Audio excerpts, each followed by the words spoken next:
Our next show begins in 5 minutes. This is intermission time, refreshment time. Visit our snack stand for hot dogs and other sandwiches, for ice-cold Coca-Cola, for a variety of ice cream, candy bars, cigarettes. We are here to serve you. Our next show begins in 5 minutes. This is intermission time, refreshment time. Visit our snack stand for hot dogs and other sandwiches, for ice-cold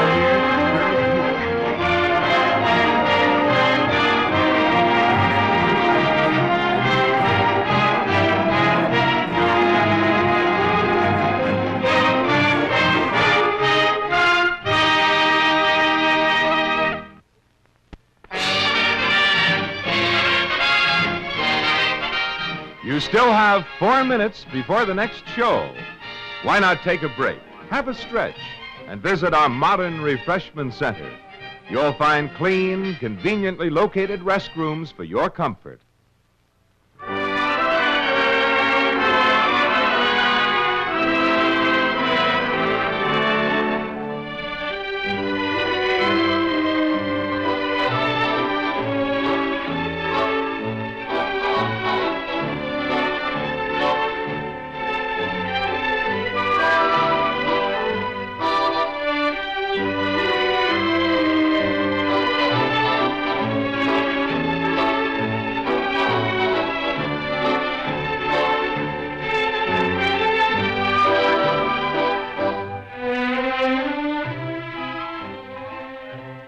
Better hurry. Next show starts in 3 minutes.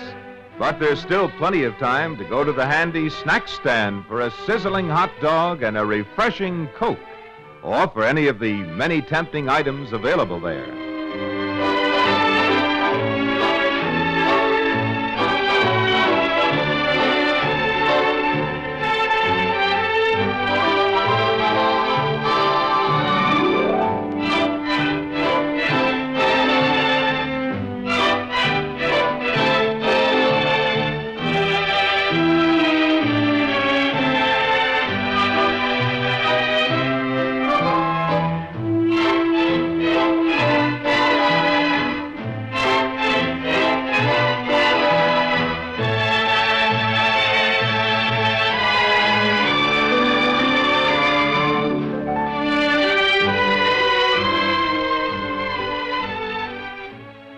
Two minutes until the next show starts. The Refreshment Center has plenty of freshly popped, hot buttered popcorn and lots of other good things waiting for you. Drop over now.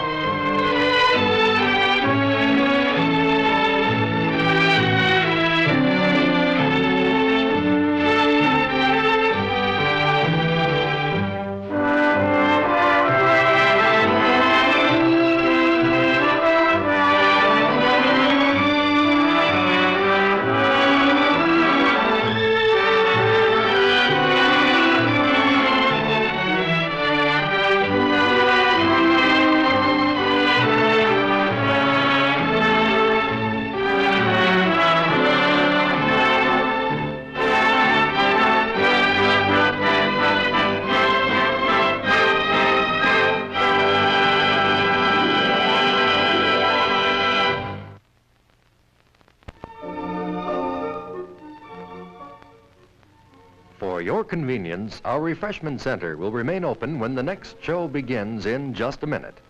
You'll find a wide selection of tasty snacks and beverages available for your pleasure. Sizzling, steaming, griddle-fresh hot dogs in fluffy buns with your choice of seasoning. A large selection of appetizing sandwiches. Delicious, refreshing, ice-cold Coca-Cola. A kettle full of hot buttered popcorn, light and crisp, golden good to the taste. Fresh frozen ice cream and lots of other tasty items. Also, you'll find we carry your favorite brand of cigarettes. Make yourself at home. Enjoy the service of our refreshment center whenever you come to see us. Now, on with the show.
Wonderful, the stuff for which movies were made.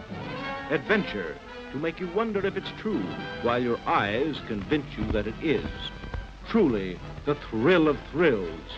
Don't miss it this time.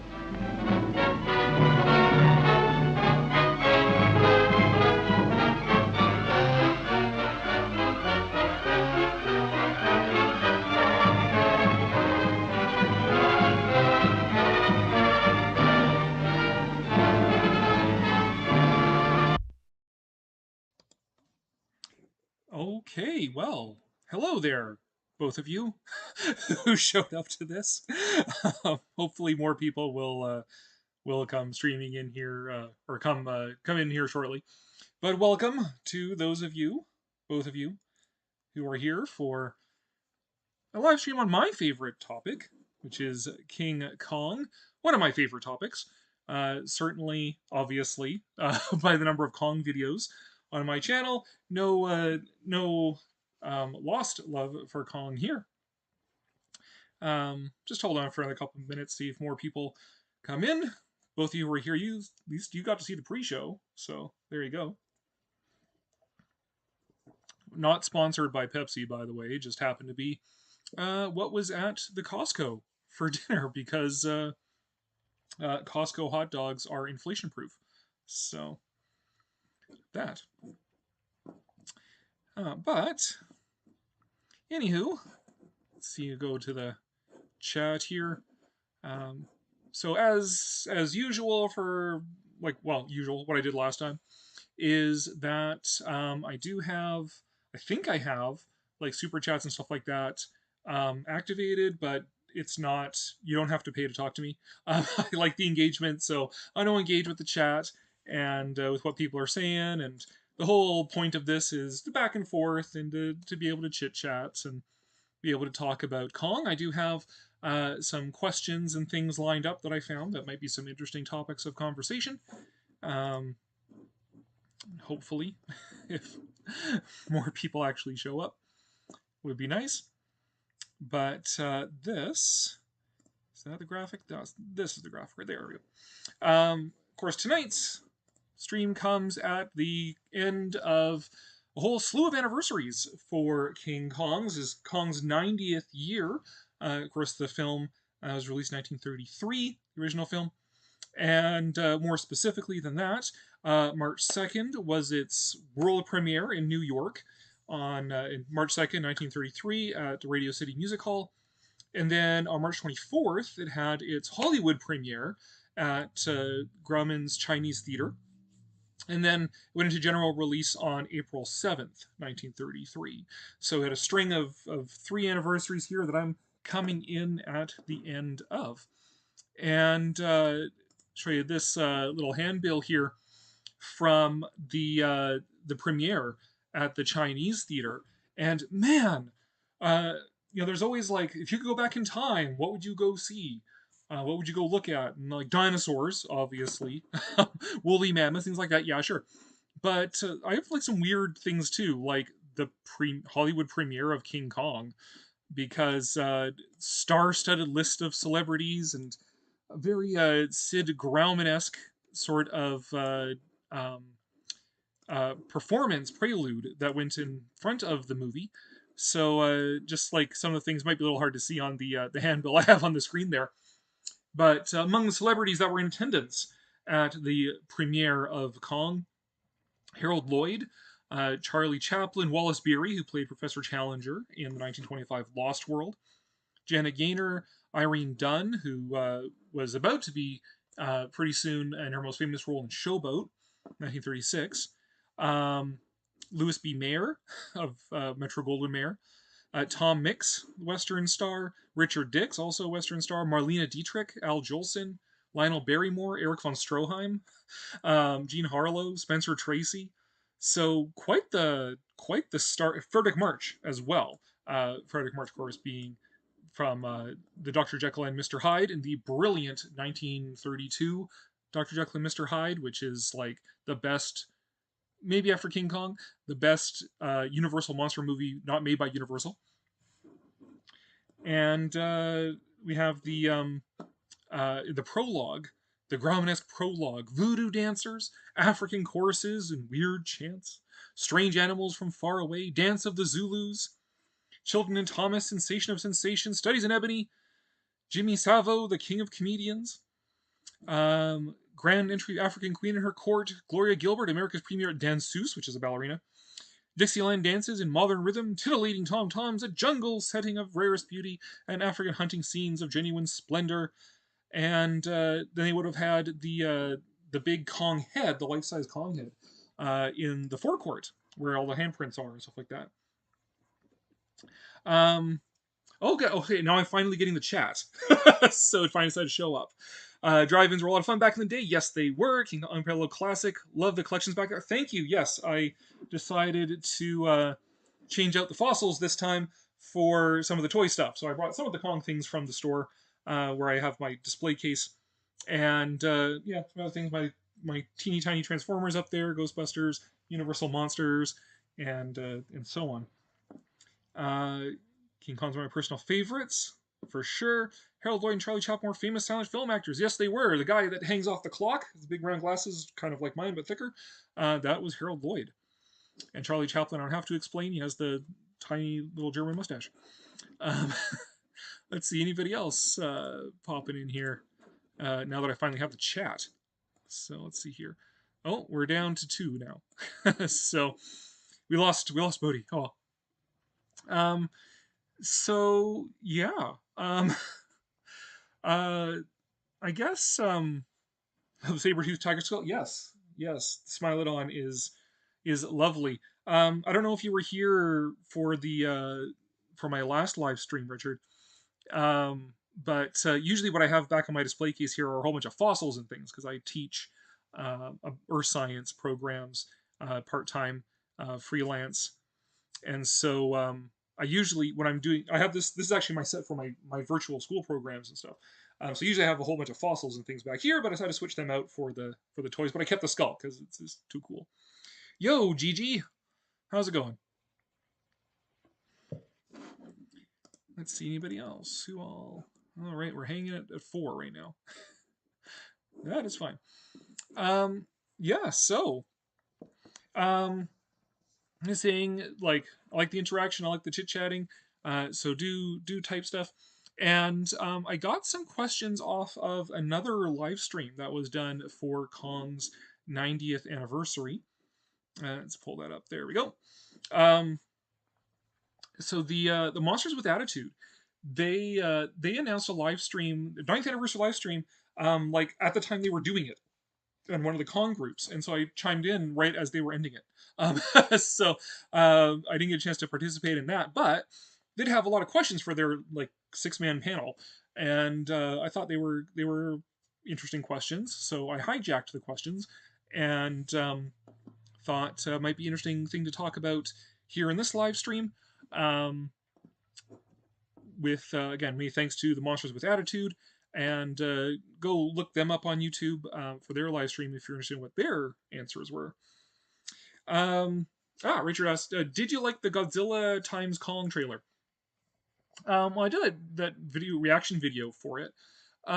Honestly, there's nothing for me like here or there really to like about it, because it's like it was a teaser, right? So it says virtually nothing. It just shows like the evil chimpanzee that's going to be the next villain. Presumably it's Kong and Godzilla fighting this evil chimpanzee thing for the control of the Hollow Earth or something. I don't know. I know some channels like Dangerville have been milking it like every day for content, but I don't know. I'm a little cool to the MonsterVerse now that like Godzilla versus Kong has happened and that was what it was, and there's one in the MonsterVerse. There's one really good movie, one pretty okay movie, and 2 like varying degrees of awful movies. So it's like, where is Godzilla times Kong going to come up? And I know it is Godzilla X Kong, but it's funnier my way. Favorite Kong movie? GG1954 asks. 1933 would be my favorite one, by far. Yeah, I haven't done a top 5 favorite Kong movies list yet. get rid of this banner down here. But definitely 1933. Like it's one of the greatest movies of all time, regardless of genre, regardless of character, whatever. It's one of the greatest cinema spectacles ever produced. So 1933 for sure. Following that would be King Kong Escapes, because I think it's like the perfect Toho Showa era movie. It just doesn't have Godzilla in it, right? But it's got all the other stuff, right? It's got the evil scientists in the mid-century sort of retrofuturism and monster brawls and all sorts of stuff like that. So, hello, Ashley. Um, so King Kong Escapes would be my second favorite. Um, third, well, it's hard to say Son of Kong is is a favorite because it doesn't stand alone, right? Like Son of Kong is not a movie that stands on its own. It's an epilogue to the original film. So I tend to lump those two together. Like 1933 asterisk, subtitle with Son of Kong as the epilogue. I guess third favorite would be Godzilla or King Kong versus Godzilla. I guess there's not a lot to choose from. So King Kong versus Godzilla. That was the start of the the Godzilla franchise. Right up to then, Godzilla was just two movies. Right? It was Godzilla and Godzilla Raids Again, 1954 and 1955, and then it took like 10 years off. So King Kong versus Godzilla is really where the Showa Godzilla series starts. That's where Godzilla makes his comeback, and they set up the whole monster brawl. They, for real, set up the monster brawl thing and a lot of the tropes in the Showa era films, more so than in the preceding films, including like Rodan and Varan and stuff like that. So yeah, and then I guess Skull Island would be my fourth, and yeah, I don't like the remakes. I don't like 76. I don't like 2005. So I guess all that leaves me is Godzilla versus Kong. That's my number 5 for Kong movies. It's an evil Kong. Yeah, well, I mean, yes. I mean, he's obviously a giant ape. I just joke he's an evil chimpanzee because he's got more like chimpanzee proportions and stuff. Martin says, I recommend Big Jack Films YouTube channel. He is a fellow Canadian who's a huge Kong fan. He makes some pretty nice videos. Yes, I have watched like pretty much all the Big Jack films, his Kong reviews. I haven't actually watched his remake of Kong, just because I haven't. But I have watched his reviews of things, and yeah, he's a brilliant source of information. And one of my challenges when I do Kong content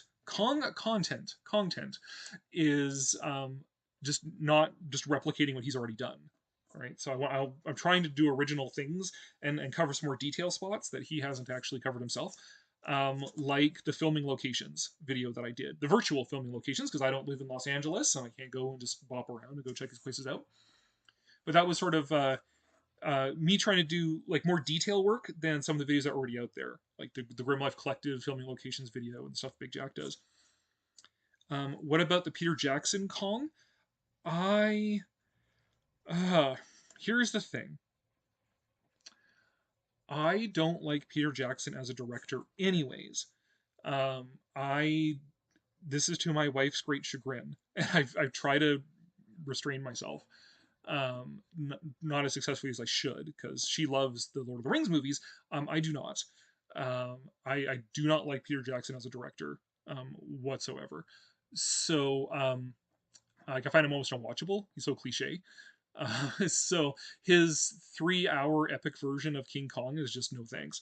I have kind of seen it on the playing in the background at this sort of restaurant that used to be here that I used to go on like every first date to. That it's pretty gothy little restaurant, little coffee and drink place, cocktail place. They had it playing on the big screen there one time, so I was kind of watching it over the shoulder of the person I was with. And it did everything I expected it to, with all of Peter Jackson's cliche cinematography and slow motion death scenes and all that dumb stuff. So I don't think much of it, and my apologies to people who do. If you like it, great, more power to you. It just doesn't work for me. Peter Jackson was an apology for Jack Black, maybe. King Kong vs. Godzilla is definitely a classic. Yeah. What do I think about Mechanicong? I love Mechanicong. So I've said in my videos that I'm not like a fan of Kong as a monster. Really, I'm a fan of the movie. I love the movie, what the movie represents, the time period the movie's from, the history and the status of the film itself, the quality of the film, 1933. Um, but I do have some then of course residual interest in other Kong things. So like the Showa era Toho Kong films. Um, but it's like I don't necessarily like King Kong Escapes because it's King Kong. I think it's a fun movie that has King Kong in it, right? That makes sense at all. But Mechanicong is the standout. I love Mechanicong. He actually is one of my favorite kaiju. So, like, I didn't bring him for my display here, but yeah, I actually managed to bag the Ramundo Mechanicong soft vinyl um, off of Bai. So yeah, I love Mechanicong. I think he's great. He's like adorable. He's an adorable robot doppelganger. So he's great. What about Son of Kong? And Richard follows up, Son of Kong seemed to be a rushed film. Yeah, well, it was. Son of Kong was a rushed film. It was, so basically, um, Kong hadn't even gone into general release yet, right? So looking at these dates here, where's my graphic? Um, look at the dates on here. Um, so New York premiere is March 2nd. And around the time of the Hollywood premiere, it's obvious that Kong is going to be a blockbuster. So before April even hits, RKO is saying, "Hey, we want a sequel? We want a sequel to King Kong." And Marion C. Cooper is like, "Yeah, for sure. I will deliver you. It'll be grand. It'll be bigger. It'll be twice as big as Kong. It'll be amazing." But then RKO, they tell Cooper they want it out by Christmas of the same year to build on the hype for King Kong. So that gives him like half the time that it took him to make the original King Kong, and they give him half the budget to do it. So it ends up not being everything that it could have been. And I'm actually working on a video. I'm kind of writing the script for it right now. Of the Son of Kong that could have been, like what the original plans were. What we have is essentially the same outline. It's the same plot that they had planned. It's just that they had to shrink it down a lot. So a lot of the scale, the grandeur, and the time they would have taken, like instead of them, in the original plan they would have like been exploring the island until they meet the Kiko, Son of Kong. But instead, it's like they get to the island and boom, there he is. Oh, that's a happy coincidence, right? That's one of the things that happened because they had to rush it. There's a lot of like great scenes that would have been fantastic if they had the chance to do them, but they just didn't have the time, unfortunately. So that's why I say like Son of Kong is a great epilogue. Like it doesn't stand alone. It doesn't compare to the original King Kong. Like nothing can. Um, it's not like equal to it, but it is a good epilogue. Like it wraps up any remaining dangling storylines from the original. Like what happened to Carl Denham? Like who's responsible for Kong's rampage of destruction and that sort of thing. So it does wrap things up nicely as an epilogue. So if you just sort of think of that asterisk, then Son of Kong is great. I actually love Son of Kong, for what it is. Right? There's more it could have been, but in the alternate universe where things turn out a little bit better, there'd be that. 2005 has a few charming moments, such as that Fay Ray shout out, but man, Jack Black just cannot act as someone else than him. Yeah, Jack Black plays himself. What about Mighty Joe Young? Mighty Joe Young's okay. It didn't. I don't think it captured the same it that King Kong had. I think it's interesting in that like originally Cooper was like wanted Kong to be like just this terrifying monster, and Willis O'Brien and Marcel Delgado had to talk him down from that, and fought over like how human and how sympathetic Kong should be. And then in the 1940s they make Mighty Joe Young, who is like Kong, completely sympathetic and smaller, but totally sympathetic, totally a nice, happy, kid-friendly character. So it's interesting this like again, alternate version of Kong, where it's like if he had gone to the whole extreme of Kong being a totally human and sympathetic character. But the biggest thing I liked about Mighty Joe Young was the tropical bar, the like pre-tiki tropical bar in it. That was like, to me, that was the coolest part of it. The problem with Lord of the Rings is too much for me to explain here. But the story is great. Actually, my wife has been playing the audiobooks for me because I read at a glacial pace, not because I can't read, but because I just would rather play video games and stuff. Um, but we've been listening to the audiobooks, and I mean they're brilliant. They're amazing. Tolkien is incredible. It's just how Peter Jackson cinematography. It's like his visuals are like the splash pages of comic books. And if it was just all that, like it's all set up for these splash pages for comic books, and it's just like, ugh, I find it a little bit, yeah. But that's just the tip of things. Not going to get into it. But both versions of my Joe Young, but Harryhausen's rocks. So, yeah. Did you ever see Mighty P. Kingman? I have not seen Mighty P. Kingman. I should. I should see it, I suppose, but I have not got around to seeing that one. I always referred to the King Kong versus Godzilla Kong as Kong-like kaiju because he looked like an orangutan marionette. Yeah, that's the thing. The biggest weakness in King Kong versus Godzilla is what was going on with that suit. Like, I'm one of the reasons I like King Kong Escapes more is that it's a better suit in King Kong Escapes. The face is more Kong-esque and not as like disarmingly ugly as the one in King Kong versus Godzilla. I'm not sure what they were smoking there. I've heard lots of different stories about they just couldn't settle on something, or they deliberately made it look like a macaque or whatever. I don't know. I don't know. But it's a different subspecies of Kong, right? You have the Kongs from Skull Island, and that's one subspecies, and you have the Kongs from Faroe Island, who look more like orangutans, right? We're gonna go with that one. Is it really Mechanicong? I was as Mechnicon? It's Mechanicon, yeah. Scary time for him to work under? Yeah, like half the time. I think Wes O'Brien did the best he could on Son of Kong. Yes, absolutely, he did. Although from what I've been reading about it, the production of it, is that he had a lot of ideas that he was presenting to Cooper, and Cooper shot him down for various reasons. And O'Brien has kept withdrawing further and further from the work and leaving more and more of the animation to his assistants, which is unfortunate.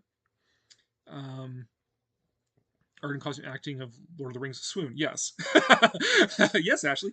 The art and costume, everything about Lord of the Rings is great, just except the direction. But yeah. Jack Black did a good Bowser, though. I have not seen Mario Brothers yet, and I want to. I'm a little bit like about Seth Rogen as Donkey Kong, but I would like to see Mario Brothers because I hear it is a good, safe, just fun, enjoyable movie that gives fans everything they want, which is a nice change of pace. It subverts expectations from today, where movies are supposed to subvert expectations of fans and be terrible. My theory: Joe is the same species as Kong, but isn't fully grown. I guess he'd be like the African variant of the African subspecies for Kongs, right? Maybe Joe Young is better with the sound of in the Stones album play. Why does Godzilla have a star on the Hollywood Walk of Fame and nothing for Kong? That is a good question. Miriam C. Cooper has a star on the Walk of Fame. I have seen it. I've taken photos of it. Last time I was actually like when I went to Hollywood and was taking photos of stars of the stars on the Walk of Fame and stuff. That was actually I wasn't really into Kong at that point. I was actually doing more research for the Lost World, 1925 Lost World. So I actually made a point of finding the stars of all the actors from the Lost World. But we did happen to come across Miriam C. Cooper's, so we did take a photo of that one as well. Kong looks goofy in a bad suit. Same goes for my uncle. Well, there you go. The King Kong suit was a hand-me-down from a film called Half Human. Yeah, maybe. I do know that they used the Half Human suit. So, Half Human is a 1955 movie that is an abominable snowman movie. Like it's a Yeti movie. Takes place in the Japanese hill country, so it's sort of like a precursor to Toho's Human Transformation series. And they did use the half-human suit in test photos and things for King Kong versus Godzilla, just to see how it would look and that sort of thing. I'm not sure if they reused the suit. I know they changed the head. It's a different mask. I'm not sure about the rest of the body. Hollywood big shots hate Kong because he's so cool and they're jealous. Correct. Now, that said, when I was doing research on The Lost World, I actually went to the Academy of Motion Picture Arts and Sciences library, the Margaret Herrick Archives, to look up some information. And in the lobby of that, they had a poster, an original poster for King Kong. So that was pretty cool. So at least the Academy, in the bowels of their archives, honors him. So I'm just gonna see how many people we got here. A few. So why don't we have a look at these questions then? So once again, courtesy of Monsters with Attitude, and their live stream, they did this panel discussion and they went over these questions. So since I wasn't able to be in the chat for that, well, nobody knows who I am, so I wasn't invited to the live stream. But I wasn't able to be in the chat either, so I'm going to steal their questions. And feel free to play along. Let's discuss these. So, do you think Kong is the forerunner of how monster movies have evolved and are made today? Sorry, I'm not looking at the chat here. Will O'Brien also did special for Lost World. Yeah, that in fact this will come up in a later question as to how I got into King Kong. Thanks for doing this. Always love a Kong chat. Excellent. Wish the next GV Kong went with a director that is a Kong fan this time around. Yeah. Well, I mean, I did a whole video about what I would fix about Godzilla versus Kong. Having a partisan director probably wasn't the best thing.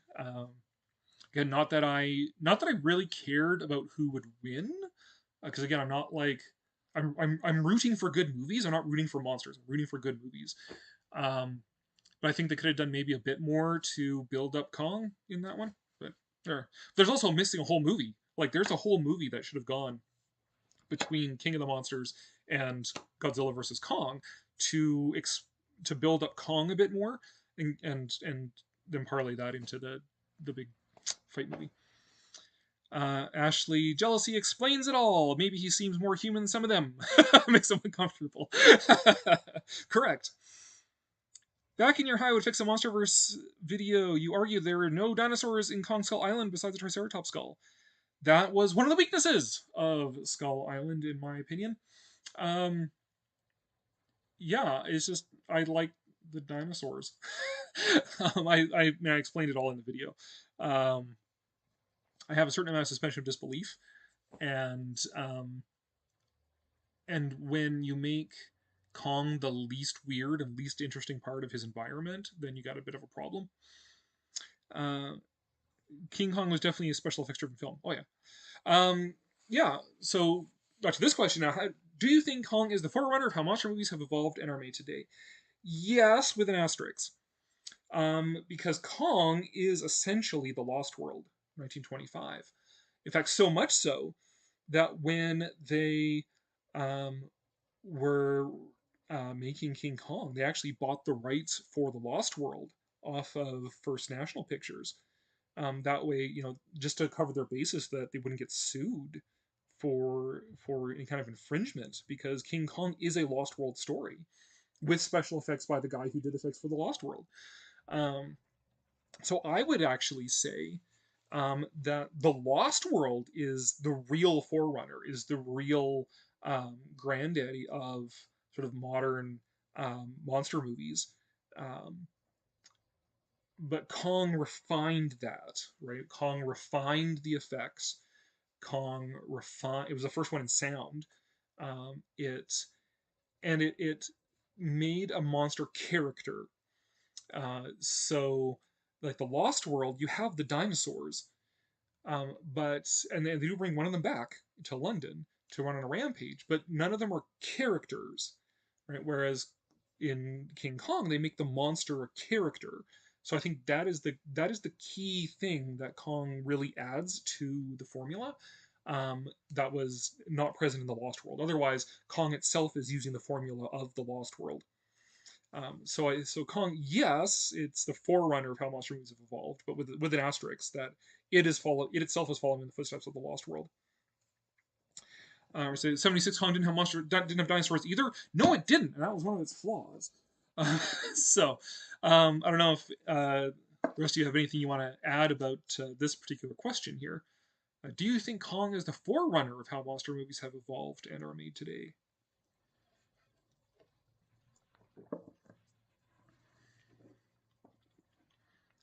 I know it's a bit of a delay. Okay. Oh, Martin says the reason they didn't add dinosaurs is because they didn't want to compete with the Jurassic World films, and they thought they would be too alien, even though the original creatures were pretty alien. Well, I mean, maybe they didn't want to compete with Jurassic World, but I have opinions about Jurassic World too. So, I think on the balance, I would have rather seen the dinosaurs in Skull Island than what there was. I mean, I get that the skull crawlers are an homage to the two-legged monster from the original. Um, it's just I don't know, they weren't dinosaurs, and I actually find a lot of American giant monster designs to be like rather unappealing. Right? I didn't like Cloverfield. Don't really like the skull crawlers, and I didn't really like any of the original Titans that they made for the MonsterVerse. I don't know, something about maybe Americans just don't know how to design giant monsters. so, um, so yeah, it just was what it was. Skullland had some interesting creatures. Well, I mean, yeah, if you like them, sure, great. Um, all right, well, let's go on to question number two. Oh, 933 says, Bob says, the 933 Kong will never be topped because it was so groundbreaking in so many ways. I do really like the Skull Island GVKK exactly because it went in such a different direction. Yeah, I mean, I don't fault the MonsterVerse for trying and doing something different. And the thing I like the most about Skull Island is that it wasn't just a remake of King Kong. I'd prefer they do original things because you're not going to do a better movie than the original King Kong. So I do applaud them for that. I think there's things that could have been tweaked about it to have made them better movies, shall we say. We need more Japanese kaiju in the MonsterVerse. Yeah, I like like I get why they would maybe want to like if they're just gonna have a bunch of throwaway kaiju that there was going to be in like one scene, like one cameo, whatever, then it's just easier to make your own. You don't have to pay for licensing. But I would have rather have seen Dogaras and Kumangas and Anguirus and the gang than just the four kaiju that we know, and then a whole bunch of ones they make up. It's just sort of like, meh, okay. All right, number two. What did you think of Kong's character? Did you like him more beast-like or have more human traits and emotions? Now this one, and this caused some debate on the original live stream as well. It's sort of like this dichotomy of Monster Kong versus Human Kong. But I have a different answer for that, which throws it askew. Kong is an animal. Kong's an animal. And animals can be both vicious and sympathetic, right? Like watch any nature documentary and you will see those faces, right? And you will see like animals elicit human sympathy, animals have emotions, animals have personalities. Like one of the most surprising things I've ever seen in my life was when my wife and I got a fish, a betta, for the first time. You don't think of fish as having personalities, but yeah, that first betta had a personality, and our second one all had a different personality. Like fish have personalities. So yeah, animals have personalities. Animals elicit sympathy. I don't think it's an either or. Is he beast or human like? I mean, he's an animal, and he has his own behaviors and his own personality, and that personality elicits sympathy. It also elicits terror, right? Like I've gotten in trouble on in groups and boards and stuff like that by saying that like Kong had to be killed, right? There wasn't any other solution to a giant ape running amok in New York and climbing the Empire State Building. I used to work in a zoo, and there is a list of animals that if they escape, they have to be killed because they can't be reliably contained or tranquilized. So it's just like, too bad, so sad. We have to kill this thing. And same case with Kong, but it doesn't make it less tragic that it happened, right? It doesn't have to be human for that to be a tragedy. Just being an animal is sufficient. I think a King Caesar cameo would be amazing. Yeah, sure. I like King Caesar. He's not one of my top favorite kaiju, but I like that he's got sort of like a mythological sort of origin. I have a video, again, I'm working on sort of in the writing stage of it, about the Dai's Daimajin series, which I really like, because it's more mythological. It's more rooted in like Japanese mythology and stuff like that. So I like that about King Caesar as well. I probably upset a lot of kaiju fans for saying I didn't like Behemoth because he's become a fan favorite. Behemoth, is that the like cross between a gorilla and a woolly mammoth? I forget which one's which. Leviathan was the mountain one. I liked that one. That one was okay. Behemoth, if that is the one I'm thinking of, is the gorilla with mammoth tusks. No, I did not like that one because it's just, I know what a mammoth is because I really wrote a book about the Ice Age. So, and it just didn't look right to me. We should bring Anguirus back. Need my best mammoth swine in Pokemon Go, Behemoth. Nice. All right. Mammoth Man. Do you guys have any observations about this question? Which did you like more? Kong as animal or Kong as beast? As more human or more beast-like? We need speculation on what the new super threat would be in the upcoming sequel. I also worked at a zoo for almost 40 years. Oh, nice.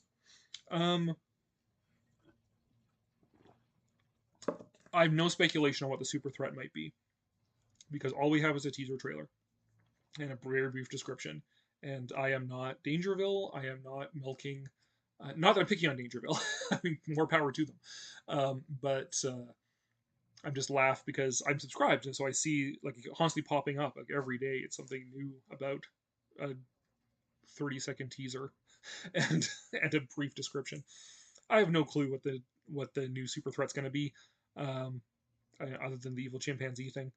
So yeah, it'll be what it'll be. It'll be what it'll be. Because me having an opinion about it ain't going to change it. So whatever. Hope we get something with the Gargantuas. It's been so long.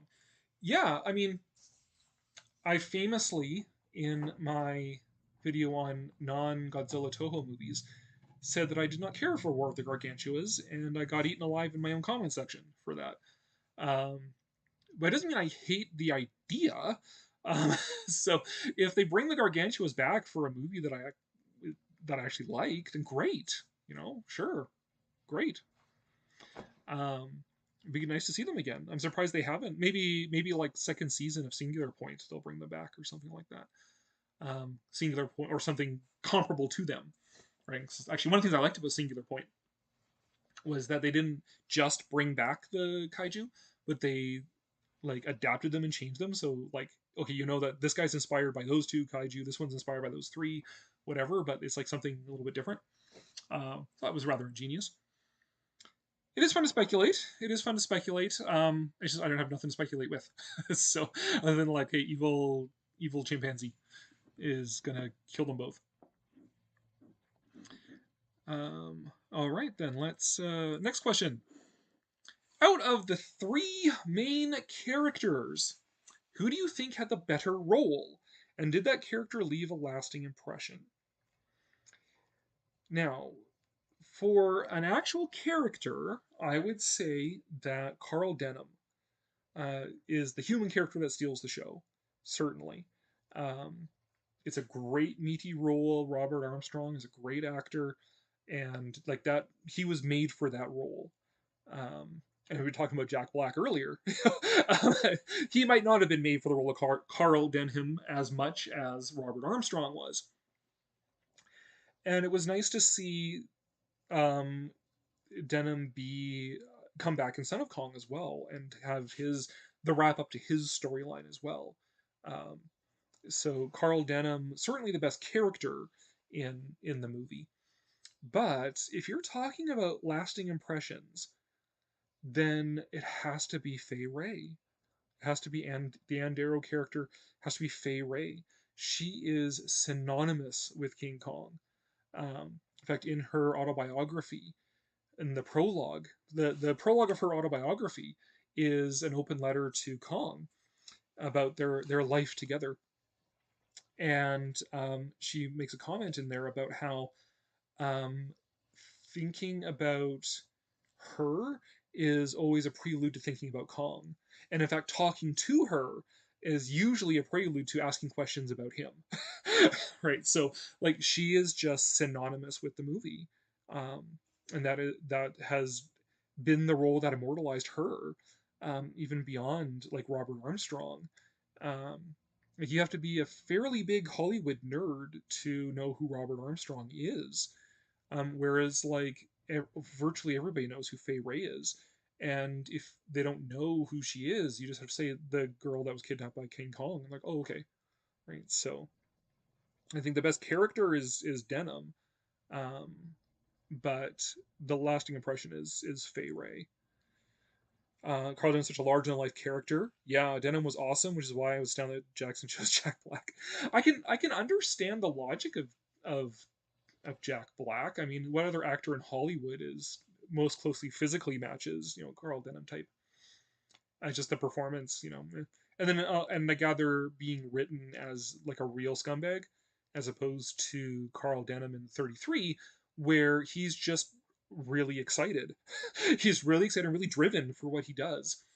Um, but then when everything starts breaking loose, either on the island or in New York, he steps up, right? Like he and Jack are the ones that go running into the forest initially, leading the charge, leading the men to get Andero back.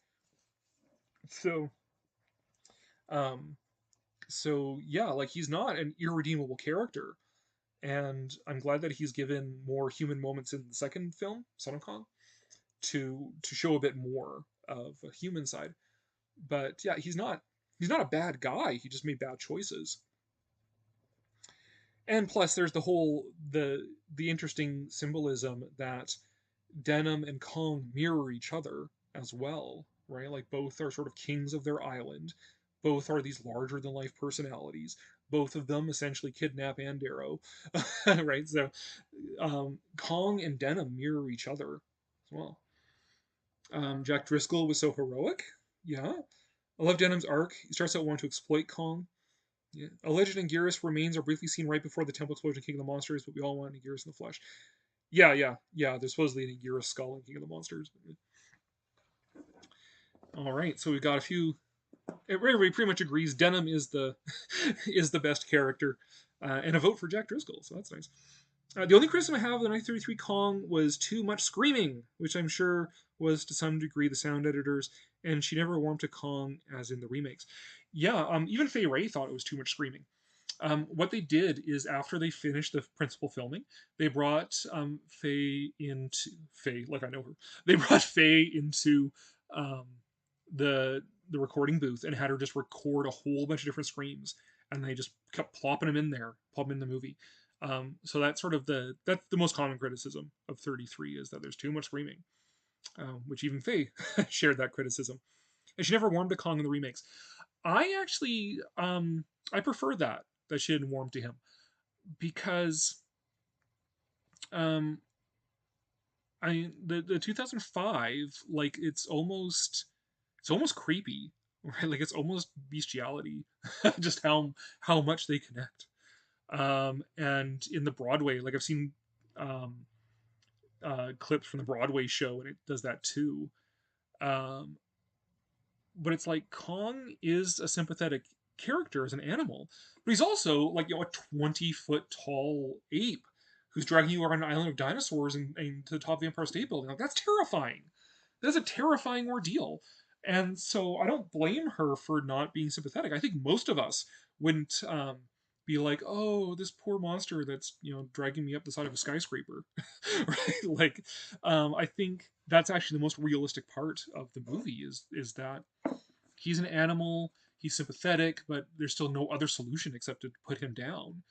And Anne never develops like a big um like goo goo eyes for him, because he's still this terrifying monster that is threatening either deliberately or accidentally to kill her. Um, but then he started to sympathize more and more with Kong and felt genuine grief for Kong's death. Yeah, yeah. Um, Theory's original Scream Queen. Please share more about the Broadway version. I know very little about it. I too know very little about it. I'll put the question away here. But I've seen clips of it. Um, uh, yeah, it's god awful. If you look on YouTube, there's clips from the Broadway show, and it is just awful. Um, Someday maybe I'll do a video about how to fix it. It's not really fair because I haven't seen the whole thing, um, like the whole beginning to end. But I don't think I'd want to. I did have a thought when I found out it existed. That it would have been really cool to see just for the spectacle of and the cachet of like I'm on Broadway in New York and I'm seeing King Kong alive on Broadway. Um, and the puppet is great. The puppet looks fantastic. The giant Kong puppet looks great. It's just that the music is terrible. The acting is terrible. Um, it's very post Hamilton, so it's trying to be like hip and cool music. I think if they had stuck, there's like one piece that has a section of it that sounds very electro swing. I think if they had like stuck with like electro swing for the New York scenes, went with something more tribal for the jungle scenes, and had just written better music, um, then that would have helped it a lot. The Australian version, I gather, was a lot better. And I've seen clips of the Australian version of sort of the main song and the Broadway version of the main song. The Australian version is way better, because it's supposed to be a lullaby, and the Australian actress actually sings it like a lullaby, whereas the American actress sings it like loud and brash and obnoxious, so and aggressive. So it's just like, eh. Um, I would have liked to see the Kong puppet. I don't think I would be able to sit through the whole Broadway production and enjoyed it. Did you know they used Fay Ray? I assume there's more to that thought there. Ashley, oh my god, the music is awful. Yes, and Ashley, you are a big musical theater fan, so you are a better judge of that than I am. Even King Kong doesn't really work as theater. I yeah, um, there's a scale issue there, right? I think there's something cool and meta about the idea of seeing a King Kong production on Broadway that involves King Kong being like in the story, King Kong being displayed on Broadway, um, like a reenactment of the whole Broadway scene where he's on the stage and then he breaks out. To see that like firsthand would be something really cool and like really meta. Um, but like to make a musical out of King Kong, man, there's been like at least two attempts. It was Broadway and then that terrible animated film, start with Jodie Benson, The Little Mermaid. Um, like neither one is good, and it's just like is Kong just allergic to Broadway musicals? I don't know. All right, let's see. Next question here. Wait, let me just make sure. Let's backtrack here. Right. Okay, hold on. I'm gonna figure out Kong character. Okay, who the better? Okay, that's where we left off. All right, so now we're at this one. Name your favorite part of the film and why did you like it? Now take that scene out. Do you still enjoy the film? I've had I've had like a month to think about this, and I actually can't answer it. I don't know what my favorite scene is because the whole movie is so good. Um, like what part do you single out as a favorite? Right? Even the scenes of them talking are so good. They're so well written. Um, I mean, I guess any given scene with a dinosaur, um, the archetypal one is Kong versus the T Rex. Like sure, um, but it's just top to bottom, front to back. Like it's just so good. I'm not sure what I could pick out as like a single favorite scene, and then what you could take out, and would it still be as good? I don't think you could take any of the current scenes out of Kong, because the movie's already so tight. It's already cut down to like the minimal stuff you need to tell the story. Um, I'm not sure what you could cut out that would do anything, other than make it a worse movie. And conversely, I don't know what single scene is like the best scene in the movie either.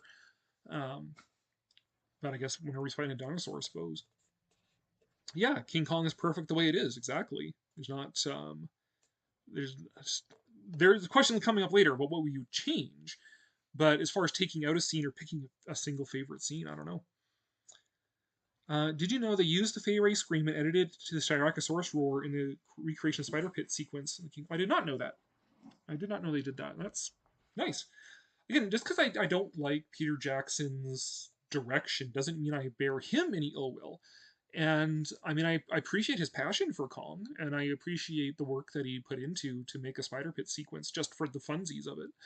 Um, and I understand a lot of his motivations for choices he made with his version of King Kong, wanting to explore the island and stuff. It's just his own weaknesses as a director, in my own personal opinion. Saw King Kong for the first time when I was 4, loved it, but King Kong Allosaur Battle took it to epic status for me. And of course, the end broke my heart. Yeah, I mean, if you're gonna pick the two most iconic scenes, then yeah, it would be Kong fighting the T-Rex or Allosaur fighting the dinosaur, and Kong the Empire State Building. Those would be the two most iconic scenes in the whole movie. The third probably being when he either first appears or when he breaks through the wall. But yeah, definitely, I would agree that those most iconic, most epic scenes are Kong versus the Meat Eater and the Empire State Building. All right, after watching the film, did you feel that this was a tragic story or more of an action-adventure film? They asked this as though those are mutually exclusive categories, which they are not. You can have an action-adventure film that is also a tragedy. I mean, technically speaking, the Star Wars prequels are a tragedy and action-adventure film. So I don't think it's an either or. I think there's both. It is an action-adventure film. It's a bunch of explorers go to this island and find Kong and dinosaurs and lost civilizations and everything else, and that story ends in tragedy. The moment they decide to take Kong off that island, and it goes downhill from there. It's both. It's no reason to choose. You also add in here, it's also a horror movie, right? Like it does fit in there. It's more of an action adventure film. It's more of a jungle adventure film. That's technically a genre, but I mean, it's Kong has elevated to that status of greatest non-universal universal monsters, along with Dr. Jekyll and Mr. Hyde, right? So you could also argue Kong is a horror movie. Tragedy, action, adventure, romance as well. It's got those romance elements in there. Yeah, there's a lot of stuff going on in it. Kong breaking the dinosaur's jaw was pretty graphic for that time. Yeah. Well, this is a pre-code film. They hadn't really been enforcing the Hays Code yet, so there's a lot of scandalous stuff in movies up to that time, but not quite that kind of graphic violence necessarily. You see a lot of like graphic, like aftermath of war. Like there's some movies where it's like they're really upfront about like showing people's injuries and disfigurements and stuff from the war, World War One. But that kind of graphic fight, they got away with it because they were not real people. they were models. Scene where Kong undresses Ann Darrow. The scene was cut for many years. Yeah, that was actually a victim of the Hays Code. So when Kong went for re-release in the late 30s, it got edited under the Hays Code to remove certain scenes, including the scene where Kong is gently plucking the garments from Fay Ray, which that's a weird one because like so many people interpret that sexually, and obviously so did the Hays Code because they had it removed. I don't think it's sexual. Maybe that's because I don't think of like a romance between a human and a giant ape. Um, to me, it's more curiosity. What I see Kong expressing is like an animal curiosity, right? Like my dog-in-law, who showed up in the last live stream, she's a very curious animal, right? Like Kong is just curious. He's inspecting her. He's sniffing her garments and stuff. Animals do that. But everybody else sees it as something sexual, so whatever.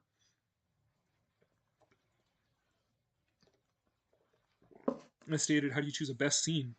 Yeah, I just love Anne's test footage. How her screams make Jack actually flinch. Yeah, and that was a real flinch as well, because they didn't like that was actually like the take they made of that, and that was the instructions, and she was just told, okay, now scream, and she did, and that was the reaction, like, oh geez, so it worked. That was a genuine reaction. It was pretty race scene for back then. Yeah, I suppose so. What about the infamous spider pit sequence? What about it? Yeah.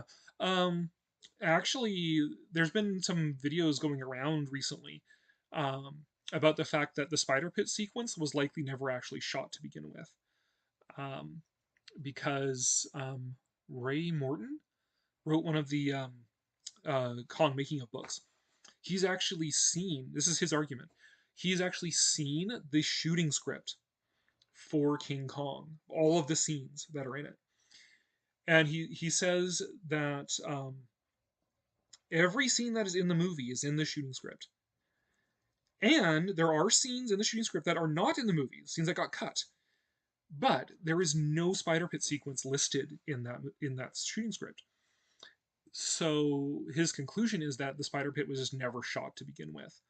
They built the sets, they built the models, they did some test footage and stuff like that, like some test shots and things like that, and those are sort of the photos they get around. But the scene itself was never actually animated. It was cut early enough from the script, realizing that this scene will slow the movie down, because what matters is not the sailors dying. What matters is Jack going after Anne. It's contradictory information about the spider pit. Yeah, there is. Was it shot and put in the film and then removed like after the premiere? Was it shot but removed after test audiences? Was it shot then removed before anybody had seen it? Was it never shot to begin with? Yeah, it depends who you ask. The I think the big things, part of this whole argument, is that Marion C. Cooper is not a reliable narrator.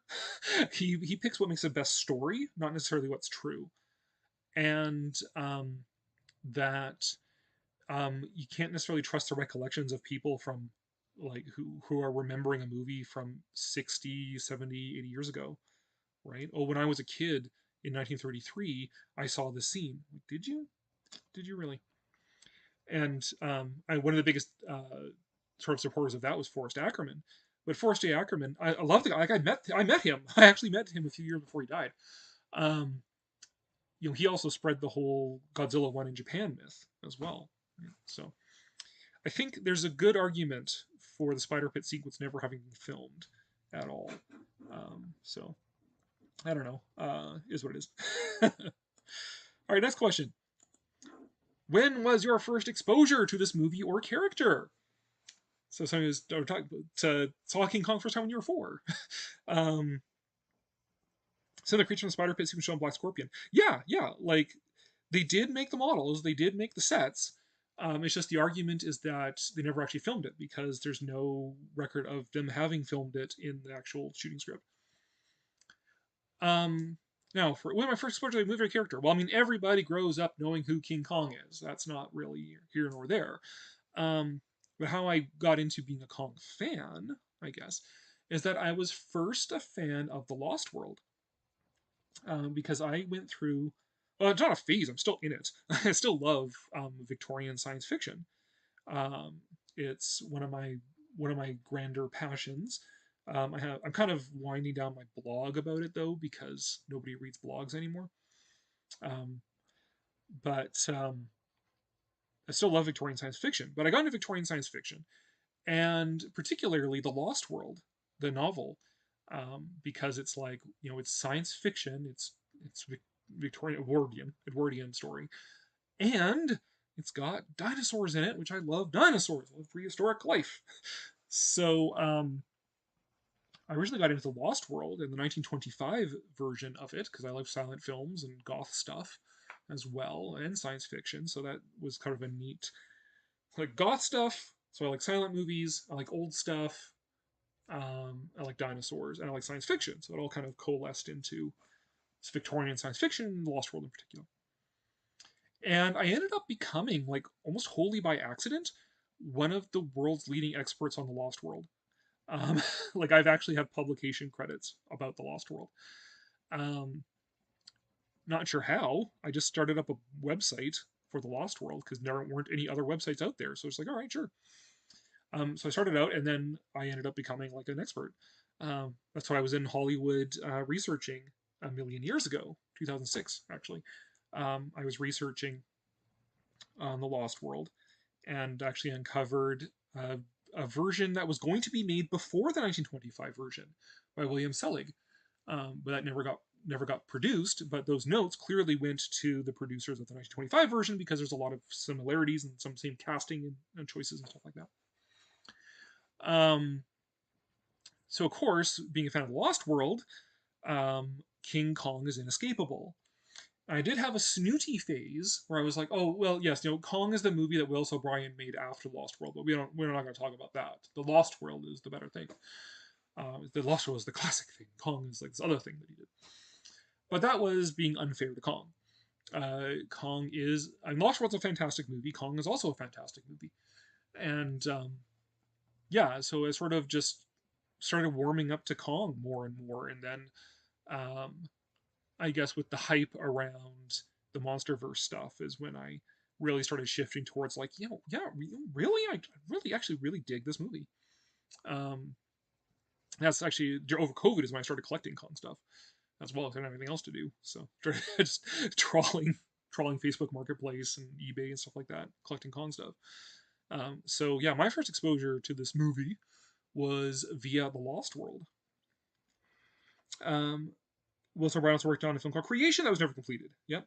In the scrap film that King Kong replaced was Creation. Creation was supposed to be very similar to Lost World. Lost World was remade several times. Yeah, so poor Willis O'Brien spent so much of his life trying to recapture the Lost World, right? Like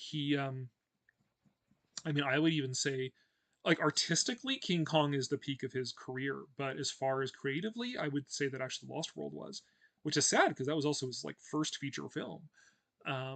He was an assistant on Ghost of Slumber Mountain, which was made before the Lost World. But the Lost World is really the big one. The Lost World is the big one for Willis O'Brien, and ever since he tries to recapture it. And so Creation was going to be a conceptual follow-up to the Lost World that was going to have a yacht getting caught in a storm, a yacht full of socialites getting caught in a storm, and then get rescued by a submarine. But that submarine then gets trapped on this island that just appears during the storm.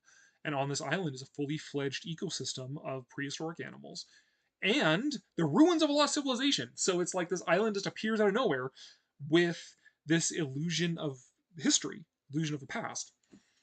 And then clarity ensues.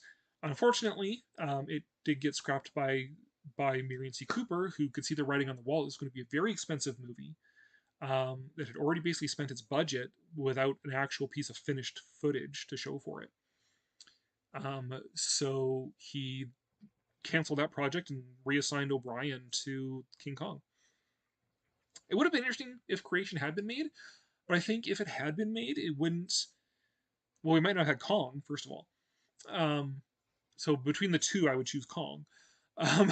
But I think if it had been made, it might have been more. It would have been more of a footnote in movie history than Kong was.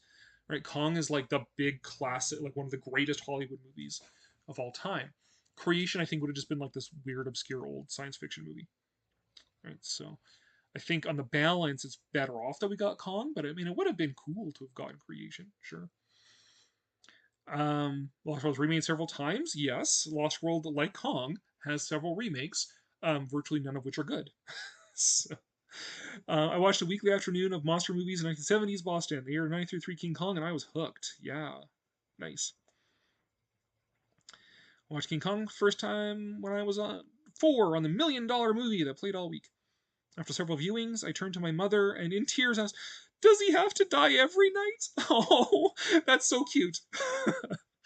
Yeah, and it was actually my understanding is that it was the TV showings um, during like the 50s, 60s, at least the 60s, if not 70s, that really cemented Kong's place. Kong had a string of very successful reissues in theaters, theatrical re-releases. Um, but it was when it premiered on television and was like playing around the clock on some channels, like every day of the week, that it really became like solidified its status as that cultural icon. Original King Kong is my second favorite film, right next to the original Gojira. Well, yeah, I mean that's not a bad film to be second to either. Like Gojira is an amazing film. That's probably the best giant monster movie as like actual cinema, right? Like if you think of if you're just like big monster brawls, then great, Destroy All Monsters is your bag, or whatever. um, but if you're talking about movies as cinema, then the original Gojira, um, and like Shin Gojira would be your like these are like art. These movies.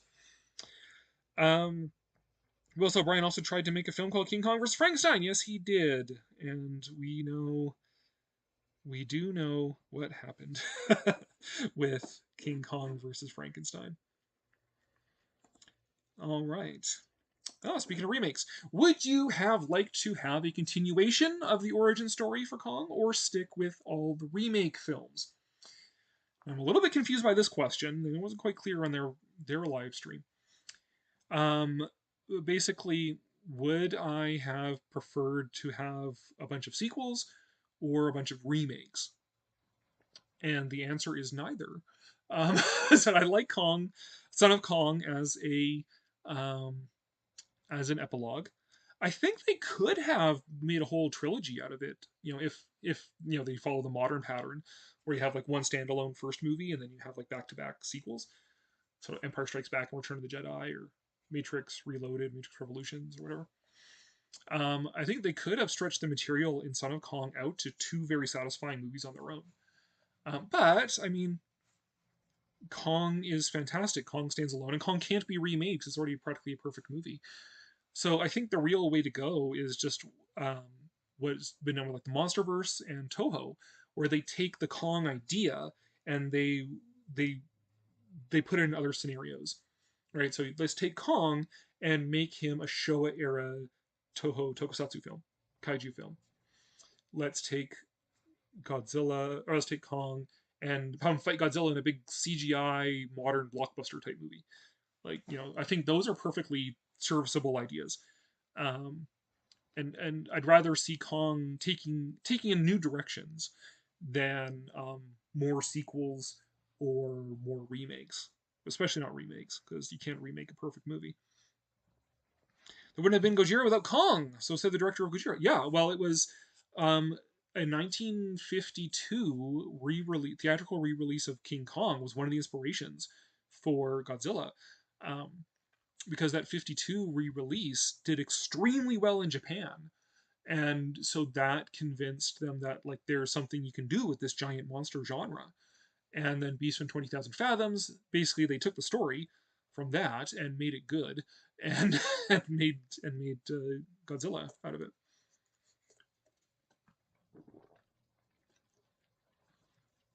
Did I ever see the version of Lost World where all the dinosaurs are played by giant lizards? That is the 1960 version. I have seen it. It is terrible. I suppose if you like sort of like 50s, 60s atomic age movies in general, then you might like that version of The Lost World. Um, but if you like The Lost World, like the story by Conan Doyle, if you like the 25 film, if you like the historical setting rather than the modern setting, um, if you like stop motion, then the 1960 version of Lost World is just. It's the only reason I ever bought a copy of it was because there was a bonus disc packed in with one of the restorations of the 1925 version. So I bought it for the bonus feature. um, But the BBC TV film Lost World starring Bob Hoskins, Pressure Challenger, was pretty decent. The first episode was decent. The first episode was a pretty much straightforward adaptation of the book. It went off the rails in the second episode, though. So, um, weirdly, the version of The Lost World with the best cast, but one of the worst versions, is the 1992 version. Because it has John Rhys Davies as Challenger. So the guy who played Lasala in Indiana Jones, he was Professor Challenger. David Warner, um, who's been in a lot of things, but uh, the bad guy in Tron as one of his roles. He was Professor Summerlee, and Eric McCormick, so Will from Will and Grace, another dated reference. He was Ned Malone. So I think like that actually is a pretty decent cast all told. It's just I wish the movie was better. Yeah, the Irwin Allen version is the '60s one. Yeah, that was my favorite Sam Hardy film. Agree. Yeah. Okay. So let's see, where are we at next here? If you could, would you change anything about the film? If so, what and why? How would you change King Kong? Well, standard answers are usually adding in more of something, right? Yeah, dinosaurs were puppets in the '92 version, Kaiser. Um, you're just adding more dinosaurs, right? Add the spider pit sequence back in. Add the Styracosaurus back in. That was in the publicity shots. Add more, add more, add more. And I would actually, if I was going to add a dinosaur scene, it would be the fight in the tar pit with the Triceratopses that's in the novel, but not in the movie.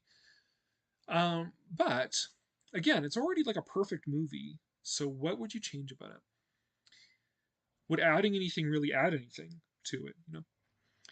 If I was going to change something, the book has a better love scene, where Jack admits his love to Anne. They're in the crow's nest of the Wanderer in the novel, the ship. That I think would have been nice to have instead of the scene that we did get. But I think the biggest change I would make is that I would actually cast Joel McCrea in the role of Jack Driscoll.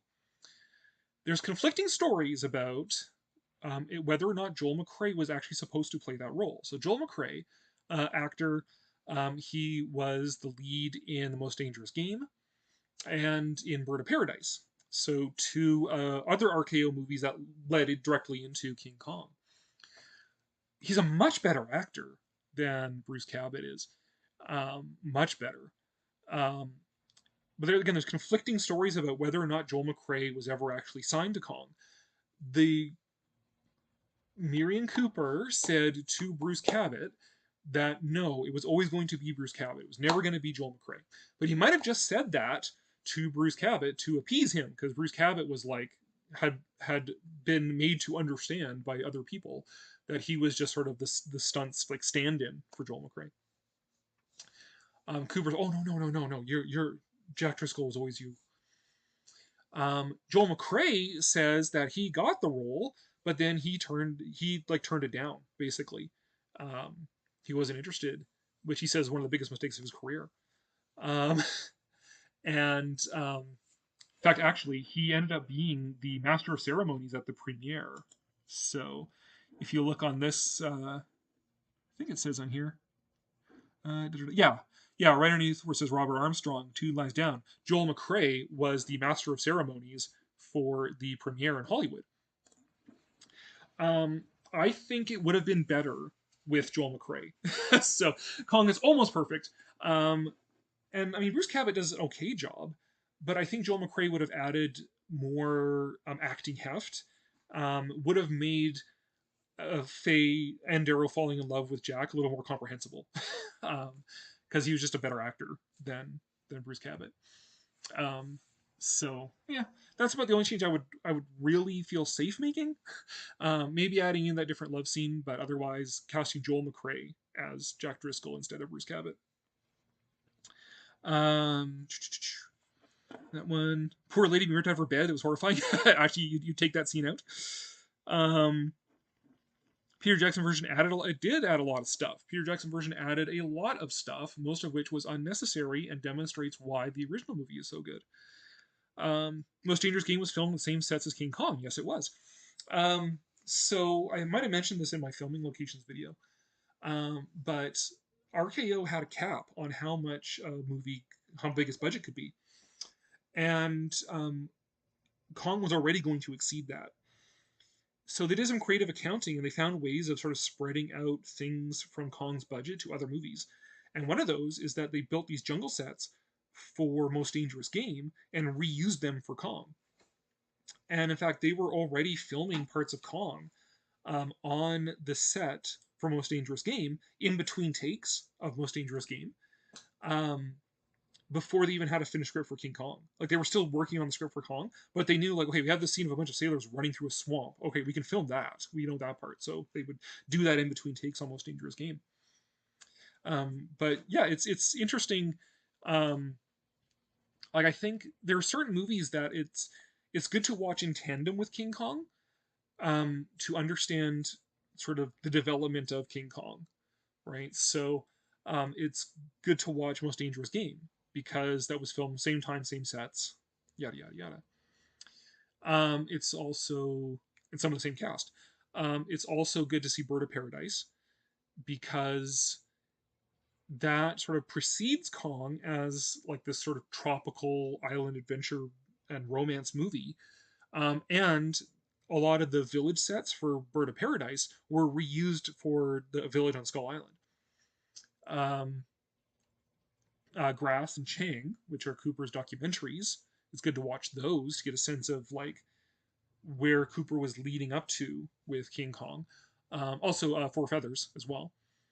So watching Cooper and Schoedsack's previous movies, and The Lost World, watching that one to see Willis O'Brien's craft evolving, going into King Kong. They're all good movies to watch alongside King Kong, to understand where Kong came from better.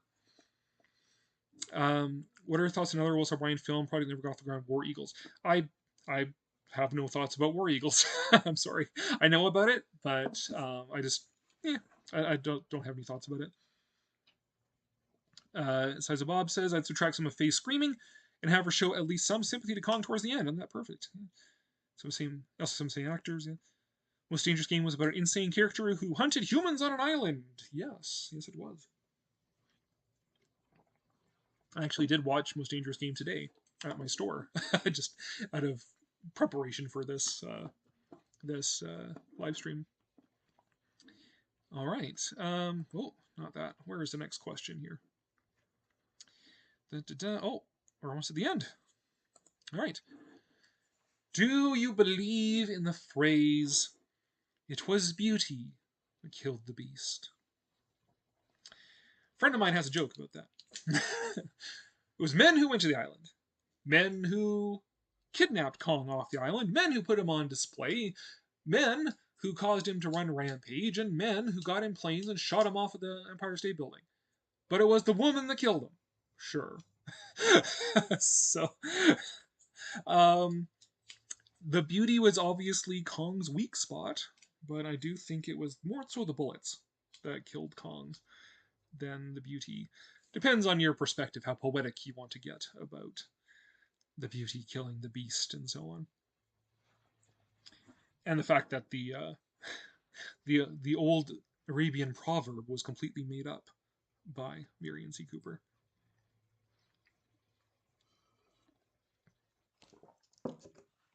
Most Dangerous Game was copied by numerous films over the years. Yeah, I don't know offhand how many remakes there have been of Most Dangerous Game, but I don't know if they've ever really surpassed the original. Well, like most things, doesn't surpass the original. Not that the original is really a grand movie in its scope. Like it's a pretty small film. I would consider it. If you're ranking non-universal horror movies, right, the 30s, So right at the top of that list of non-universal horror movies from the 30s, you would want to put King Kong, you'd want to put Dr. Jekyll and Mr. Hyde, Frederick March, and maybe Island of Lost Souls with Charles Lawton. And then sort of next tier down is where you might put stuff like White Zombie, um, Mysteries of Wax Museum, and Most Dangerous Game. Right, like I don't think it's like up there as a classic alongside Kong and Dr. Jekyll, Mr. Hyde, or like all the Universal monsters. Um, Sort of like a second tier kind of kind of movie. Where is your store? Is it online? My store is in New Horizon Mall, just outside of Calgary, Alberta, Canada. So now you all know where I live. It's yeah, and it's just a brick and mortar store. I don't have an online presence. That's something that I should be working on. And I, my point of sale system does have a thing where you can create an online store with it. If I did, it would probably just service Canada, because it's just easier with like shipping and all that sort of stuff. Right now, though, I'm actually a little bit up in the air about if my store is going to keep going. This is, well, this is insider info here. But things are changing at the mall that might make it impossible for me to actually keep my store going. But we'll see. It's fun. I'm not broken up about it because it's kind of more like a hobby store. It's mostly just the most expensive way to get toys for wholesale for my own collection. But yeah, we'll see. But yeah, if you ever happen to be in Calgary, Canada, then do pop by my store. Check it out. The Most Dangerous Game is fairly. Oh yeah. Most Dangerous Game is fairly entertaining. I'm not saying it's a bad movie. I do like it. That said, it's also a bit colored by the fact that like I know the history behind it. So it's like I'm picking out things like, oh, that's part of that swamp set. Oh, that's that same footage of waterfalls in the Sierra Mountains that they used in Kong for like the waterfalls at the base of Skull Mountain and stuff like that. But this makes it more interesting too. Yeah, I said it's just sort of like second tier, just insofar as like King Kong and Dr. Jekyll and Mr. Hyde and Island of Lost Souls are so good that they are up there with Dracula, Frankenstein, the Mummy, and so on. Whereas like White Zombie and Most Dangerous Game were just like not quite that good, but they were still quite entertaining in their own right. Here's a thought. Was King Kong Escapes really a James Bond film? That is a good one. Yes, it is. Because it's got the same tropes, right? So it's basically it's like a spy thriller, right? With mad scientists and stuff like that. It's just a spy thriller with kaiju in it. But 60s spy thriller stuff, like I could totally see, like instead of Rhodes Reason, Sean Connery in that role. So I would agree. Yeah, I could definitely see the argument that King Kong Escapes is actually a James Bond movie. Doctor Who could have been a James Bond villain. Yeah, exactly. Yeah. Doctor Who definitely has that Bond-esque villain about him. In fact, I would even say Doctor Who is probably the single greatest villain in the Toho movies. Because otherwise, I mean, villains tend to be more like groups. Well, either because the kaiju villains, like King Ghidorah is a villain, but we're not talking the kaiju. We're talking the humans. The Zillions, well, they're a group, right? And all the aliens are groups. They have a spokesperson, but like the Mysterians, the Zillions, the whoever, they're all groups. There's like the leader of the Cetopians. There's the Empress of Mu from Atragon. No, I think Doctor Who is. You can make a very good case for Doctor Who being the best single human villain in the entire Showa era Toho canon. Other than Godzilla, who would you like to see fight Titan Kong? Ooh. Um, it's not so much about who I'd like to see him fight, as just I would love to see Kong interacting with Mothra. Because Mothra, if King Kong Escapes is a James Bond movie, Mothra is a King Kong movie. Right, Mothra is Kong. But I don't like MonsterVerse Mothra. MonsterVerse Mothra misses the point of Mothra. MonsterVerse Mothra is the edgy black trench coat of MonsterVerse of Mothras. Um, so she's far too edgy for me. Um, I like classic Mothra. So as per my 5 favorite Mothras video. Um, other monsters I would like to see Kong fight. I don't know. You could make good cases for a lot of monsters. Kong versus the 50-foot woman. Kong versus, well, I posted that image the other day of Kong versus Ghidorah. So, which is an actual 1960s image from a magazine in Japan. So Kong versus Ghidorah, sure. Although not Monster vs. Ghidorah, because Monster vs. Ghidorah is OP as F. In fact, Godzilla couldn't even beat Ghidorah without help twice. Um, I don't know.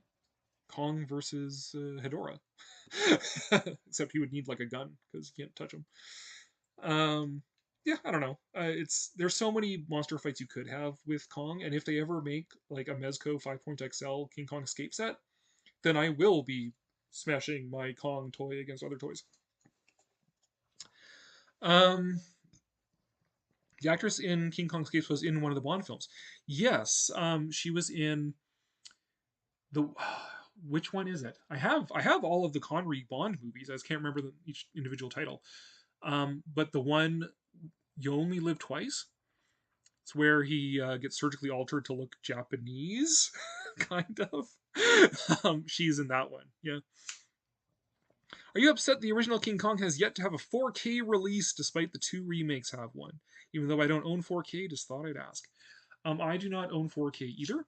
I am just starting to transfer my collection to Blu-ray. As I find Blu-ray replacements for cheap. Like I'm starting with my Disney collection, upgrading those to Blu-ray. Because most of these movies I have already upgraded once from VHS to DVD. Not as enthusiastic about upgrading DVD to Blu-ray. What has made me do that, though, is that my TV at the store is Blu-ray, and it's a high-def TV, so the DVDs actually look really bad on it. They look really like pixelated. Like the fog when they're coming out of the fog in King Kong, it's like blocks of pixels. So I don't see it on my TV at home, but my TV at home is older. So that's been provoking me to get Blu-rays. So I do mean to get the Blu-ray for King Kong. 4K release? I don't know. I mean, I guess if I want to have a home theater someday, if I ever own a property, then there we go. But I'm not broken up about 4K right now because I don't buy 4K. I don't have a 4K player or anything, so I'm not worrying about it. Miyahama was in You Only Live Twice. Yeah, there we go. I don't know about a Bond villain, but I could definitely see him getting trashed by Derek Flint. Ashley says, it's the cape. Doctor Who's cape, yeah. Godzilla vs. Sea Monster was originally going to be a King Kong movie. Yes, it was. Yeah, Ebirah was originally going to be a Kong villain. Which is like, once you know that Ebirah Horror of the Deep was going to be a King Kong movie, it becomes super obvious that it was going to be a King Kong movie. So it takes place on a tropical island, and Godzilla is awoken by electricity, which was a feature added to Kong in the Toho films. And he has like this relationship with a human woman. Like what? So Godzilla acts very Kong-like in Ebirah Horror of the Deep. I would have liked to have seen that be a Kong movie, not gonna lie. I think as a Godzilla movie, it's kind of like meh. As a Kong movie, I think it would have been fine. Um, I don't know if it would have had Mothra in it though. That's something that I haven't read yet, or I've never read anything that clarified whether it would have had Mothra in it if it was a Kong movie. I think it would have been cool, but I could also see where they would have just like with King Kong Escapes, where they make the Kong movies just sort of stand alone. Like Gorosaurus was then put afterwards, he was put in to destroy all monsters, but none of the monsters in King Kong Escapes was a pre-existing monster other than Kong. Um, so I don't know if they would have put Mothra in a Kong movie or not. But I would have liked to have seen that. And I wanted to get the Bondi soft vinyl of Ebera that they just put out to add that to my Kong collection as sort of like that little reference to that little fact. But the Ebera soft vinyl figure is like $40 Canadian. So I do not feel like paying that much for a soft vinyl, even though I did buy the X Plus soft vinyls that ended up with the shipping being far more than $40. But I need to I'm kind of running towards the end of my Kong collecting anyways, so I just got everything I want. Did I ever see the colorized version of King Kong? No, I did not. No, I do not want to. I have seen screen caps from it, but I love black and white cinema. I love the aesthetic of black and white. And the reality is that black and white wasn't just, oh, this is the film stock we have, whatever. Um, there are things that you have to do in black and white to make that work that don't work with color. So colorized black and white movies always look kind of wrong because they're not shot for color, they're shot for black and white. Movies that are shot for color are shot in a different way. Um, yeah, I pass on color. I'll stick with the original black and white. For me, what gets you to upgrade is the added extras. Not sure I do it again in 4K. Yeah, like I mentioned, the Disney movies, upgrading those to Blu-ray. It's a real challenge to find Disney Blu-rays that actually have the all the bonus features on them. So like Disney, their premium DVD format was called Platinum Edition. These were always like 2 disc sets. The first disc is the movie. The second disc is like a ton of extras, ton of bonus features, and so on. And they've been slowly phasing those out over each subsequent release. So there's slightly fewer in the Diamond Edition Blu-ray, and like nothing in the Signature Collection Blu-ray and high def. So the worst offender, my understanding, is Sleeping Beauty, because Sleeping Beauty, the Platinum Edition, came with like a couple extra whole movies. Right, there was a TV episode, a Disneyland TV episode of the Peter Tchaikovsky story, and there was the half-hour short Grand Canyon, which they showed before Sleeping Beauty in the theaters. Neither of those are on like the Diamond Edition Blu-ray, which is like what? What? So I have to like actually find the Platinum Edition Blu-ray.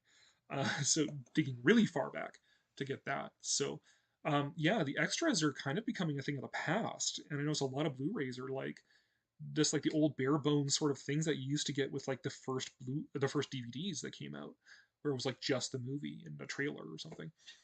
Um, yeah, it's like they don't. It's like they decided that nobody watches extras anymore, so who cares? Just put out the bare bones release. Ibra would have made a good opponent for King Kong. Yeah, totally. Color by Joe Young. Guess you don't like that Godzilla and Mothra are close allies in the MonsterVerse and creating all that cringe fan art and fiction. Yeah, that is a thing. I mean, here's the thing with their relationship in King of the Monsters. It is purely for the sake of having that little Deus Ex Machina moment, right? So you have that arc in the hero's journey where the hero steps up and he fights the bad guy, and then he's like almost defeated. And he's going to lose, and then something powers him up again in one way or another. Something happens, and he's able to bounce back and defeat the villain. You see it in everything, right? Like The Matrix, right? Neo gets killed by Agent Smith, and then he gets a true love's kiss, and it wakes him back up, and then he's now the one, and he fights Agent Smith and destroys him. Disney movies, right? It's always the hero is always on the verge of being defeated, and then the villain gets extra zealous, and they end up killing themselves. And that's that moment.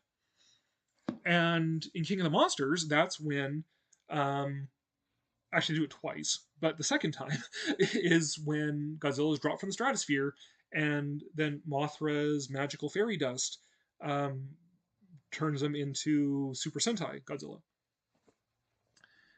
And so that's Mothra's only purpose in the entire movie is really that. That's all she really does.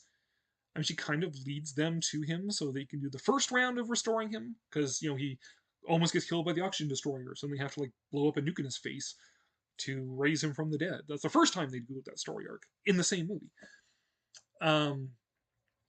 But yeah, Mothra doesn't really serve a purpose other than that. She doesn't do anything, and she's super edgy. Like all spikes and things. She gotta look cool. She gotta have all these spikes and things, so she looks like super tough and super edgy, which rather defeats the point of Mothra, in my opinion.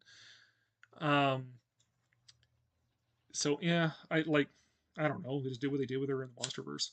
Again, to me, it kind of misses the point with Mothra. If she's not a goddess of life, death, and rebirth, it kind of is like, why is she there then? So as for the slash fic art, yeah, I mean, people. Rule 34, there you go. Sadly, physical media seems to be dying. Yep, yeah, everything's going to streaming, which is totally unreliable. Because you never know when something's going to disappear off of streaming. You never know if it's going to get edited, any of that sort of stuff, right? Always have hard copies, even if you have to sail the high seas and then burn it onto a disc. Just make sure you have hard copies. Still hanging on to all my Blu-rays, yeah. I like fanfic. Mothra was the real hero of King of the Monsters, yeah. The real heroine. And Neo and True Love's Kiss. That's what it was. It was True Love's Kiss. That awoke Sleeping Beauty. Mothra's still one of my favorite characters. Yeah, well, Mothra is my favorite kaiju. Like it's sort of the opposite of Kong, where it's like I don't have any a special particular love for Kong as a monster. I just like the movie a lot, right? And I buy stuff because it reminds me of the movie. Whereas Mothra is the other end of that. Like I don't have any particular love for any single Mothra movie, but I love Mothra as a character. I love Mothra as a kaiju, and yeah, she's my favorite one. It's like her and then Godzilla, and I did the whole list. But yeah, I love Mothra. I've even seen the Mothra trilogy from the 90s. Super Sentai Godzilla, love that. Yeah, thank you. Sorry to say that Ebero is my first true Godzilla film after the '98 American film, and I like it because of that. There's nothing. Don't apologize. Don't apologize for what you like. I mean, I can have strong opinions about things, but I hope that just I don't want to hurt people's squee too much. I mean, I can debate why I dislike certain things and do it rather vehemently, but like Ebera, whatever, man. That's fine. That's fine. The VHS I had as a kid was Ghidorah the Three-Headed Monster. That was my big Godzilla thing until I became a young adult, and actually the first VHS release of King of the Monster, or the original Godzilla, 1956 version of the dubbed version, when that came out on VHS finally in the late 90s, early 2000s.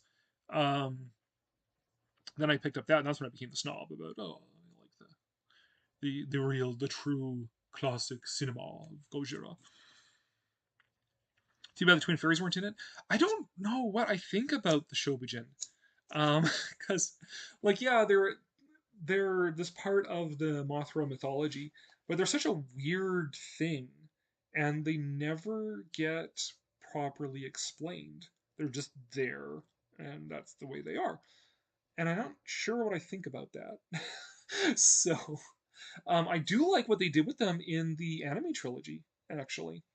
The Netflix anime trilogy, where they made the Shobijin just like these twin priestesses of this like Mothra clan of the cave Mothra.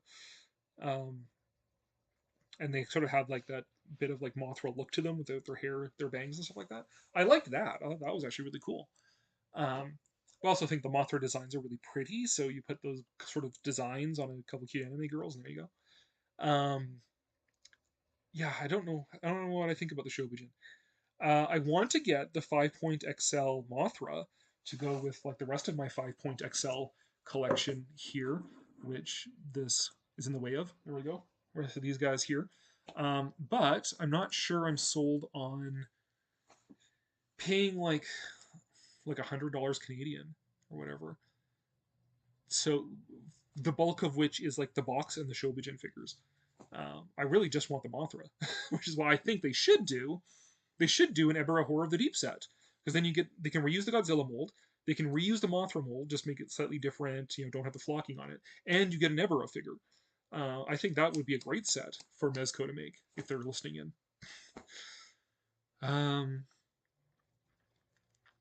They were played by the Penis in the 60s, yeah. Mosura, yeah, Mosura.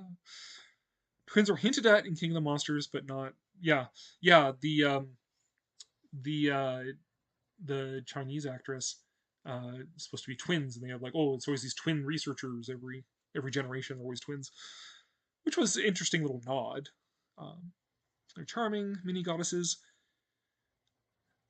Yeah, I will say I liked, in the context of the Heisei Mothra trilogy, Rebirth of Mothra. I didn't mind the Shobijin in that, because there's also like the evil one, and they had their little fairy Mothra they were all riding around on. So that was cute, because those are more like fantasy movies. Like those are more like straightforward fantasy movies, almost Power Rangers esque in a lot of ways. So in that context, it was fine, and they were fine. Whatever. It's like these fantasy movies. It's just seeing them in the context of a Godzilla movie, where it's like you go from, on the one hand, like this really serious stuff about like the atomic bomb and the costs of war and everything else, to like, well, here's this giant moth and she's got these tiny little assistants. It's like, okay. So I don't know, but that's sort of the part of the Mothra mythology I can kind of like do without. So I say, of course I know your meaning. I just flashed Lucy Van Pelt and Peppermint Patty summoning Mothra. The Peanuts were popular singers, so figure a way to put them in their films. Yeah, fair enough. Mothra needs her own movie. Well, not MonsterVerse version, because MonsterVerse version is too edgy for me. But yeah, I would love to see more Mothra movies as just Mothra. In fact, one movie that I would love to see is Mothra versus Hedorah, because those are like the diametric opposites, right? You have this nature goddess of life, death, and rebirth versus this toxic sludge monster made from human pollution. Like, that's perfect. That's like the perfect contrast there. So yes, let's, Toho, once you've done your Godzilla movie this year, do Mothra versus Hedorah.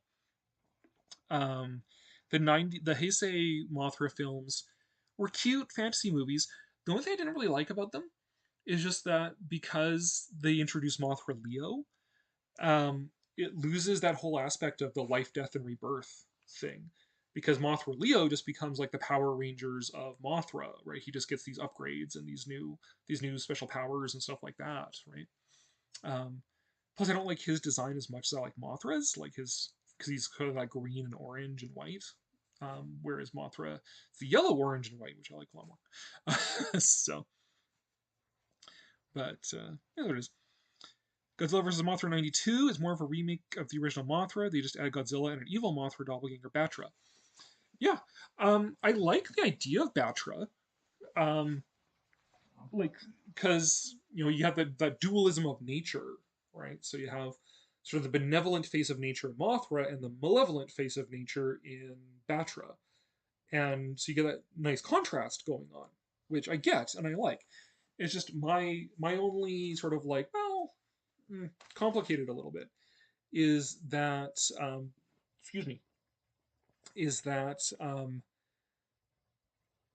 that is also in Mothra in the original movie, right? Like Mothra is both the benevolent and malevolent face of nature. When they kidnap the Shobijin, Mothra goes on a rampage and destroys Tokyo and then destroys New Kirk City. So, like it would signify how like nature isn't always benevolent or even dualistic like Mothra and Batra. Nature can be benevolent or malevolent depending on your relationship to it, which I think is a little more intriguing than the strict dualism of the good one and the bad one. Batra actually turns good at the end of the movie. Well, yeah, there you go. Well, that's the thing, is like Batra isn't evil, right? Like Batra is just the hostile, malevolent face of nature. So if you mess around with nature, Batra's going to mess around with you. All right, so like Batra's not necessarily evil. He just looks evil because he's the angry face of nature.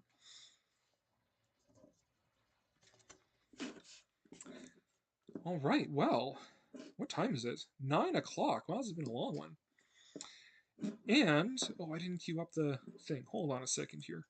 Talk amongst yourselves, because I have to queue up the next reveal for the next live stream. Where is that thumbnail? Because actually, this is a good segue into what the next one is going to be about anyways. So, and where is it? Bada boom! There we go. That is going to be the next live stream. Is Toho kaiju movies, which is basically what we've got into talking about now. So why don't we save all of that stuff that we've been talking about and save it for next time. And this has gone on longer than the film King Kong. Yeah, that it has. So yeah, why don't we save it for next time? We'll reconvene again, probably about the end of May, towards the end of May, after my wife and father's birthdays. But at the end of the month, end of May, and we will we'll have a chat about the next most logical topic, which of course is Toho Tokusatsu, and all about Godzilla and all the non-Godzilla films, and even not necessarily giant monster movies either. We'll also talk about like the Human Transformation series, which that video is coming. My what's so great about that is just that I only post about 1 or so videos a week, so it's just been a long time getting through the list. But yeah, that was the American poster for Destroy All Monsters. So, yeah. Where it's like, hey, got Anguirus, kind of, Ghidorah, kind of, Gorosaurus, kind of. I'm not sure about the one with the spike. Maybe the one with the spike is Gorosaurus, kind of, and the other one is Godzilla, kind of. But yeah, I enjoyed that poster. So, but yeah, and we'll talk more Toho at the end of next month. And in the meantime, thank you very much, those of you who tuned into this. I don't see the exact numbers here, but all of you who came out tonight, thank you so much. And I'll let the drive-in guy wish you a good night. And now, folks, it's time to say goodnight.